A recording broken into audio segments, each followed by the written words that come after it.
Coach, obviously, thank you for your time. Sure. Let's talk about the spring first. One of the things that I thought was interesting was you had so many guys that were injured, working their way back from injury. How do you feel like you have a handle on what the spring team looked like versus what the fall team will look like? Well, I think you got to go in with the right mindset. First of all, those guys aren't part of it. You can't think about it. You just kind of move on with the guys that you have, and developing the players that, in fact, that are out there. That's your job. That's what you're responsible for, is player development. So, we were able to get the guys that were out there the appropriate work necessary for them to get better. And I think we could say, from the start of spring practice to the end of spring practice, those that were part of what we did certainly got better. Then you can start adding, all right, what happens when you get Mason Smith back? What happens, when you get Mekhi Wingo back? And that's, that's where you get excited, right? Yeah, that's the part that has me intrigued. Do you plan on that, or do you plan on not having that and then they become a luxury when you get them? No, you're factoring him into what you're doing, but you become a better football team, one that we didn't have last year, and that is depth. We had to play a lot of snaps with guys that we would have loved to been able to get some time off, so we would have been better maybe in certain areas later in the year. So this will obviously provide us better depth and the kind of what we figure to be longer play out of our frontline guys in November. Let's talk about the quarterbacks. A spot you got great depth, right, and great talent. I guess, what kind of growth have you seen from Jaden? You've talked about the comfort level and the leadership level that's emerged from him. Have you really pushed him to kind of take that next step as well? Yeah, and look, I think when you have, a quarterback like Jaden, you look at, number one, what's his want and desire? Like, how bad does he want it? Well, the fact of the matter is he had a quarterback that was in the same room that wants it just as bad and us. And so you have a big push there. So he's being pushed every day by Garrett. And then you have a guy that's intrinsically motivated, and Jaden wants to be the best. So those two things working together, it doesn't surprise me that he got better, because he was just trying to be the best version of himself, and we saw that happen in the spring. You talked about him pushing the ball down the field last year, taking risks more. Obviously, you also referenced his size and strength kind of increasing. Is that something that you're seeing? Yeah, just another year in the program, right? Just, understanding nutrition, understanding how to take care of himself. Obviously, bigger, stronger in a weight training program that he wasn't familiar with. So all those things just, going into year two, these are the things that you should start to see. And then, we've made a lot about pushing the ball down the field. This is really letting the ball go. There were many opportunities for him to push the ball down the field. He just wasn't comfortable with what he saw. Now, another year in the offense, he sees it more clearly, and the ball comes out of his hand. It's that comfort level that you alluded to. You talked about Nussmeier. What kind of conversations did you have with him as far as the future, his role in that future? Well, as you know, he has 3 years remaining, right? So, you look at the present, and he's in a, obviously situation where, Jaden Daniels has been the starter. And he has to factor in, all right, do I get an opportunity this year? Well, we have to make sure that he got meaningful reps with the first group, because we believe that he can lead us to a championship as well. But if it didn't pan out for him this year, he still has 2 seasons of competition. And we know that that's a lifetime in college football today. Many quarterbacks are going in the first round with 1 year. Joe Burrow obviously had 2, but 1 great year put him as a first round pick. So I think, Garrett's smart enough to know that with 3 years, he puts himself in a great position to lead this program and lead it to a championship. Let's talk about the guys in front of him. Obviously, a lot more seasoned, a lot more returning, and you even mentioned depth. Some injured right now that will work their way back, but what do you see in that offensive line that gives you a lot of comfort to be able to run the offensive style as you want to? Well, I think you got to start with the two tackles, the two freshman tackles, both from the state of Louisiana, Campbell and Jones. We threw them into the fire last year and knew we were going to have to, take our lumps a little bit, and we did, but they are, I think, poised to have, great seasons. And so both of them have been outstanding in terms of their work ethic, learning the position. Brad's done a great job of mixing, freshmen with some veterans. We've got some veteran players on the inside at the guard position.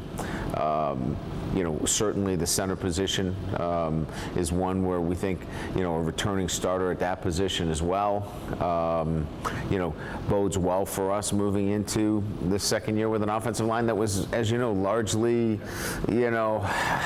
pick 5 guys, right? Now we've got, a pretty good understanding with Dellinger and obviously Frazier and Turner. I mean, you've got some guys that have played a lot of football along with those 2 freshman tackles. And maybe locked into some spots that they weren't locked into last year, where you guys were moving people around every week. Exactly. We had, Deli was playing center, then he was at guard. I mean, they were all over the place. Now there's a lot more of a comfort level in terms of where they're going to play. Running back a concern at all, or do you feel like that's a position where a guy can come in, make an instant impact, and doesn't necessarily have to have the reps required that maybe a spring has? No, I'm not concerned there. I think we're going to have really good depth. I think another year in the program for everybody understanding what we want from that position. I don't know that there was going to be one player that's going to be getting all the carries, but I think a number of those guys are going to contribute at a high level for us. And I think when you look at LSU's running backs, you're going to say, wow, they keep bringing in fresh backs throughout 4 quarters, and that's what makes them so difficult to defend. Tight end is going to be what it is right now. There's a room you have to really rebuild. And wide receiver, I think you have a lot of talent. So let's talk a little defense.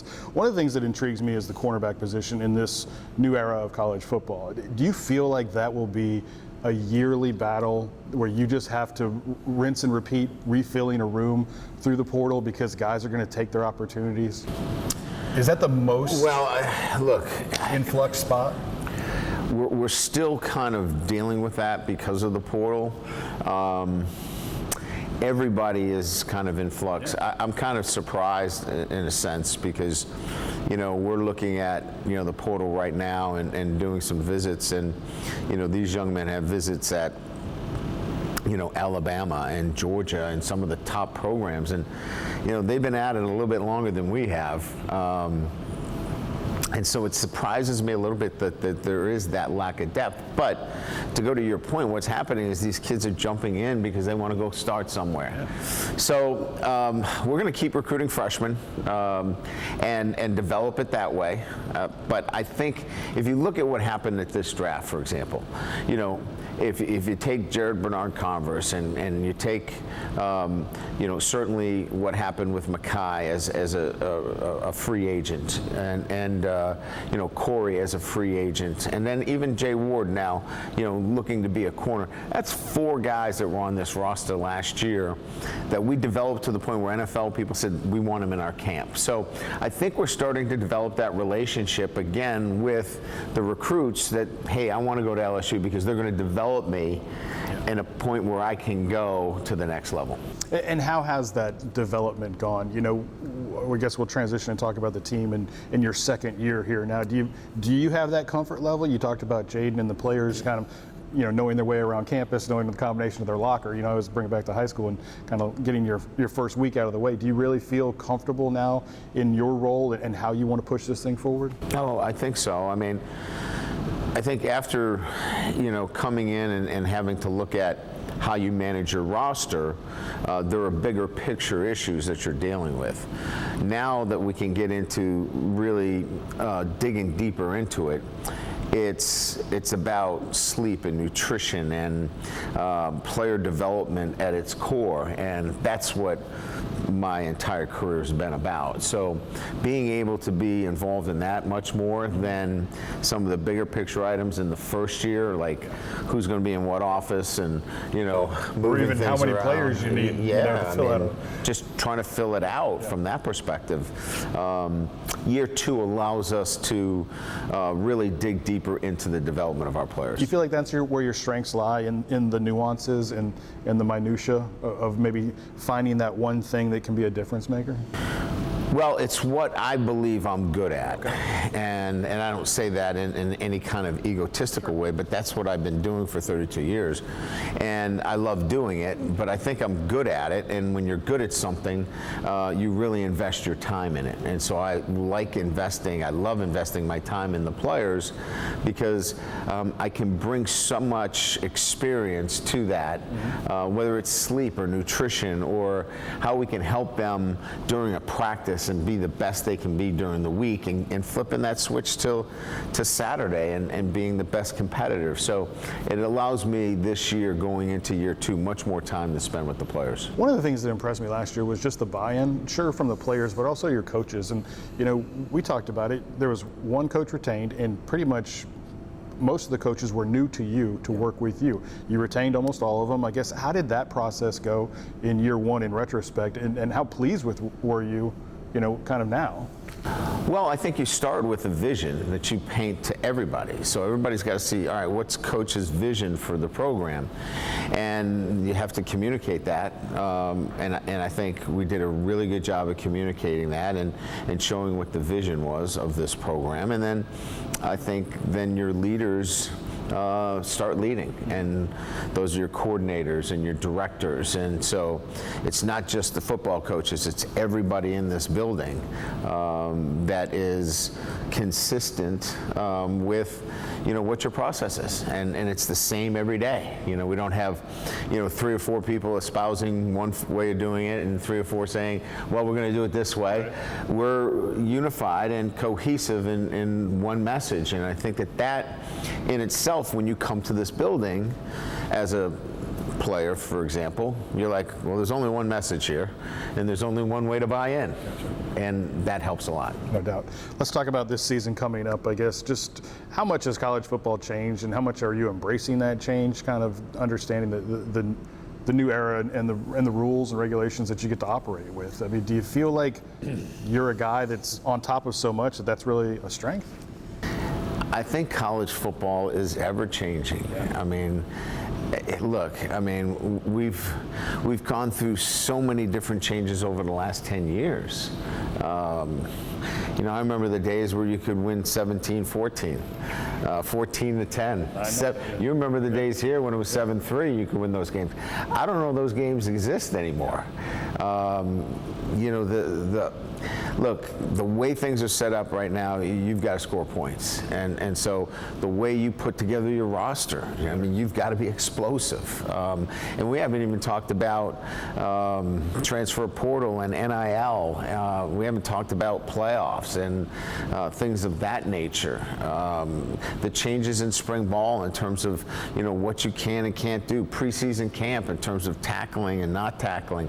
There's so many different things. The bottom line is you've got to be able to adjust, and you've got to be able to keep your ear to the ground and see how those changes are going to affect your program. If you just say, hey, this is the way we do it, we're never changing, you're going to get left behind. And so I think college football is such that you better be ready to adapt, or you're going to get left behind. Thanks for your time again. We'll wrap with this. Just that this schedule that you have in front of you in 2023, Florida State, again, gets everyone's attention.